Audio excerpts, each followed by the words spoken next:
Yo, what's goody everybody? It's your boy Floreki here, or you can just call me Flo for short. If this video ends up helping anybody at all, be sure to let me know how in the comments below. And leave a like and sub. YouTube stats aside, the support from you guys is what really keeps me motivated to keep releasing helpful and enjoyable content for all of you, so just know you're appreciated.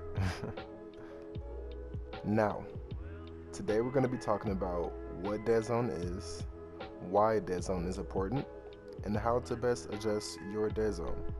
So throughout this video, we're going to be covering a lot of important information on deadzone to better improve your building, editing, and aiming. So be sure to watch the whole video through for the full experience. So what deadzone is? Well, first, we're going to go to our settings and take a look at deadzone. Now, right now I have my deadzone at the default deadzone. Well, now I do, which is 0.12. Now, we will be changing this throughout the video, but for now we'll just leave it the same while we go over what deadzone actually is. So in a sense, deadzone controls how far you have to move your left and right stick before the game registers the movement.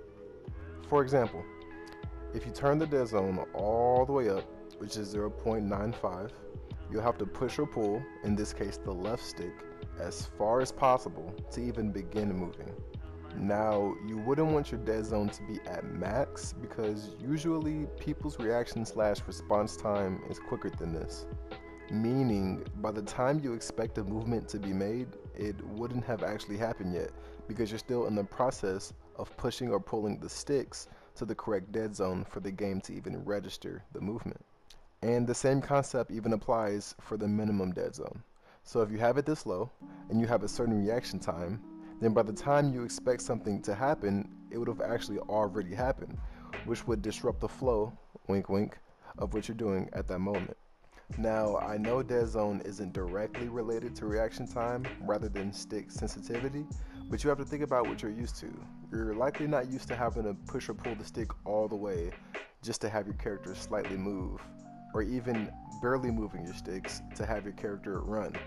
And even when you're in a build fight, usually you're not thinking about how far you have to move your sticks before you start running or before you make the quickest possible turn for your 90s or 180. You just do it. I know I do. And in the case of just doing it, you would normally push or pull the sticks to the fullest extent, right? Well, that's where deadzone comes in handy. This will make your personal reaction time and the game's response time cohesive. Alright, enough of explaining what deadzone is and why it's important. Let's show you how you can find your perfect deadzone. First, we're going to start with the right stick, as I feel it's the most important because it directly involves your aim. And we're going to turn it up to about 50. Now, you can go max, but I highly suggest not to, as it makes the game borderline unplayable. So let's just go at 50. Now the first thing you want to do is just look left, right, up, down, and to see how comfortable you are with the movement in itself. Now if it seems a little laggy or like a delay, then that's a sign already to turn the deadzone down. Now it does for me, so I'm going to go ahead and turn it down by 10. Now that I'm on 40, it already feels better with movement. It feels like it's less delay, and that's exactly what we're looking for. We're looking for a deadzone that gives you seemingly zero delay. And since I feel comfortable on this deadzone and confident enough to build, we're going to go ahead and do some 90s to test it out. Now we're going to do 90s throughout the entire process of testing the deadzone and adjusting it, because with 90s you have to look up, down, and then left, right, the full spectrum of the right analog stick. Now the one thing you want to pay attention to is how quick you turn. Not how quick you're turning in general, but how quick you start the turn. This will determine if your deadzone needs to be lowered or not.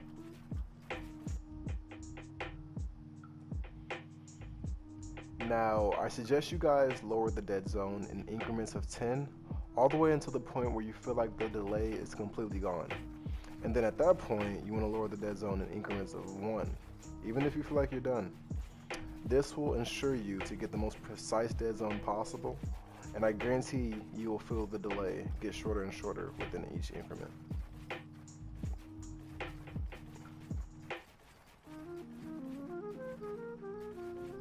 Now, my perfect dead zone seems to be at 20.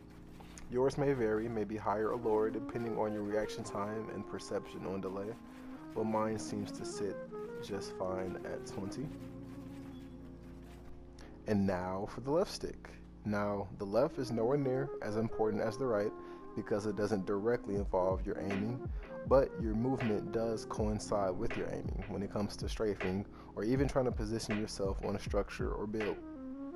So you guys see at the bottom where it says very low dead zones can cause drift? Well, we're actually going to use this information to gauge where our left dead zone should be.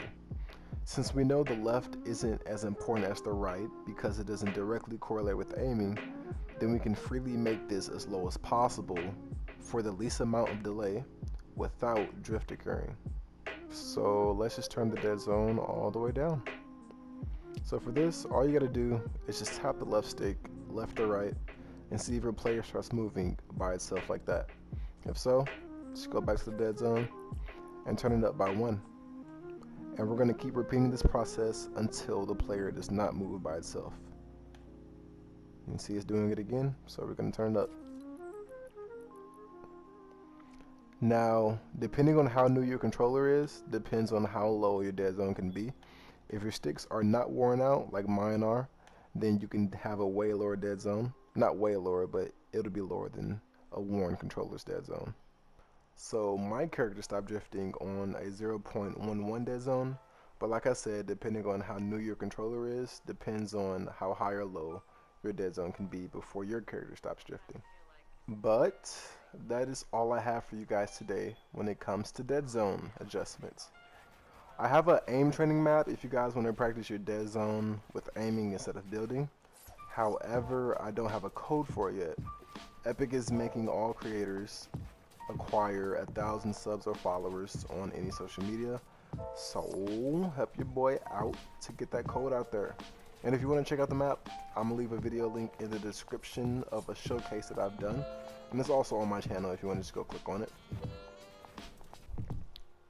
However, if you guys want to support your boy or just stay updated to the latest content, go ahead and hit that bell icon below like it did something to you. No, but I upload every Tuesday and Friday on YouTube, and I upload every single day on my Instagram. If you want to know my username, it is @FlowArky on all social media, including Twitch.